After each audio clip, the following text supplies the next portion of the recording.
Hi. I'm going to do a video here. It's should be pretty short, but I always say that, right? Um, this is going to start in Matthew chapter 16, verse 28.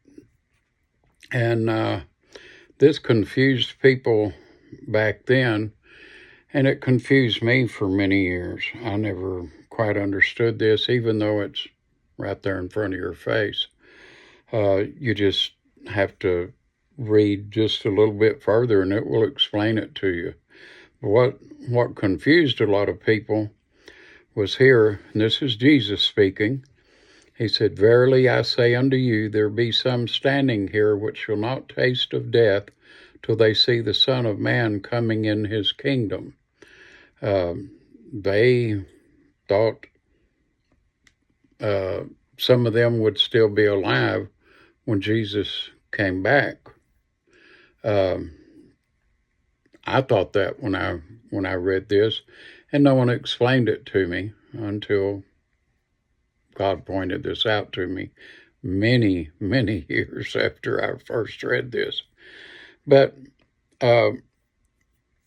if you keep reading in the chapter 17, it will explain this to you and why he said they won't taste of death, and why people thought that he meant something that he didn't mean. Chapter 17, verse 1. And after 6 days, Jesus taketh Peter, James, and John his brother, and bringeth them up into a high mountain apart, and was transfigured before them. And his face did shine as the sun, and his raiment was white as the light. And behold, there appeared unto them Moses and Elias talking with him. Then answered Peter and said unto Jesus, Lord, it is good for us to be here. If thou wilt, let us make here 3 tabernacles, one for thee, and one for Moses, and one for Elias. That's what they called Elijah. While he yet spake, behold, a bright cloud overshadowed them, and behold, a voice out of the cloud which said, This is my beloved Son, in whom I am well pleased. Hear ye him. And when the disciples heard it, they fell on their face and were sore afraid. And Jesus came and touched them and said, Arise, and be not afraid. And when they had lifted up their eyes, they saw no man save Jesus only. And as they came down from the mountain, Jesus charged them, saying, Tell the vision to no man until the Son of Man be risen again from the dead. These 3 men were standing there when Jesus said, Be some standing here which shall not taste of death till they see the Son of Man coming in his kingdom. Well, they just saw him coming in his kingdom. When he was transfigured on the Mount of Transfiguration, amazingly, I don't know how it got that name, they saw him as he's going to look when he does come back.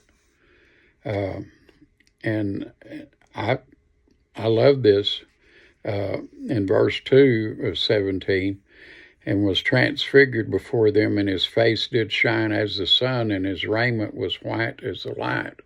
If you read the description when he comes back on the horse, he's going to be shining like that. But you have to go over into Revelation to see that. And a lot of people are still confused about how these things work. They think that when the rapture occurs, when Jesus comes to take away his bride, which will be the believers, that's the same as Jesus' second coming. Well, Jesus' second coming is when he comes back to earth. In the rapture, we will meet him in the clouds. He's not coming back to earth then, but he will come back to earth. And he will come again after that even. But here's the thing. Always, if you read your Bible, you will understand a lot of these things that nobody maybe explained to you. But you will get them if you just read and study and pray for understanding, because God will give you that understanding. And not everyone will, the way those that are called into the ministry do. And that's not bragging on me, that's bragging on God. I love y'all. We'll see you next time. Bye.